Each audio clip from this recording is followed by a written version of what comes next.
Hammaga assalomu alaykum. Havuz fasad obunachilar. Ko'p ahvolda video qo'ymadim. Shu hovlucayimiz ham xudo xolasa bitti. Ustalarimiz bugun уже finishine geldi. Erkeklarning ham ko'pchilik aytadi. Erkanekani aytinglar, kommentda nechik bo'libdi erkamiz. Birovlar aytdi zo'r dedi, birovlar aytdi bo'lmaydi dedi, ikkisi ham dedi. Yine indiki holatini kommentariyada o'z fikrlaringizni qoldirasizlar. Keyin yana bir narsa aytib o'taman. Xudo xolasa agar barbekyu birov achchaq bo'lsa, barbekyuni o'zi qurdirajak bo'lsa, o'chak qazolarni mesela fantallarımı, bassenmi farkı yok. Libo şekillerinde, libo figuralarda ustalarımız var. Polni patkuluç bulanam zətib verediler. Bu fantanımız başkaça boladı, özgeçe. Çünkü bunu deverek ki polni fantan boladı. Üstüne şarşalı pasvetkeleri bilen. Ortada bir de tapçan boladı. Bam, indi özgeçe yengilik desem boladı. Mesela geçten geçe fantan deverekinde, tapçanda ezetip, çay içip, yiyip otur asla aileleriz bilen. Kanalımızı küsetip para verirler. Historiya köparak giringlar, çünkü yakında yaxshi yangiliklarni taşıman.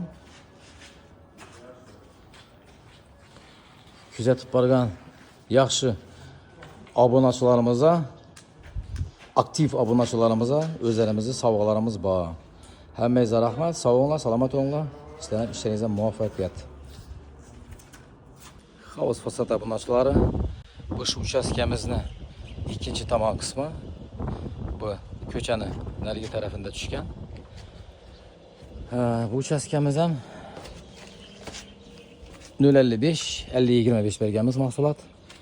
Bular mahsulotlarimiz nalichnik, pastki qism nalichnik, uglovoy kolonnalari, bularni hammasini toshdan berganmiz. Bu toshdan, bu polni. Yan tarafimiz toshdan mahsulotimiz. Nechik chiqqanini o'zingiz ochishingiz mumkin. Garajın üstüne abramleniye, eshikka abramleniye ko'p bermadik. Çünkü eshikning o'zida nal eshigi bor edi. Boshda kelishganmiz. Eshikni chiqarib beraka chiqarib qo'yilgan, orqasini nada qo'ygan. Hozir lesala tutdi. Uncha ko'rinmasligi mumkin.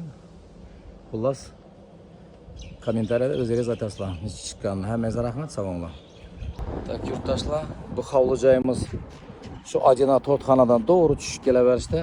Ko'chani oxirine yetmang, chap tarafda bo'ladi. Bu hovlucayimiz Toshkent stilida jatilgan. Birini ko'cha tarafında ikki erkasi bor, eldini zabori. Bir yere granula mahsulot berganmiz. Bu penoplastsiz bo'ladi. Bu yon tarafimiz ham polni granula. Uyimizni polni penoplast bilan abramleniya hamma narsalar bu yerda doshdan chiqqan. Bu yerdagi yuqoridagi pianino mahsulotlarimiz bular penoplastdan, erken ekan penoplastdan. Uğullara sırası bir yerde yeşil abramleniye koydurmadık. Özünü 90'a kesip polni daşın özünü figurasına çıkarıp verdik.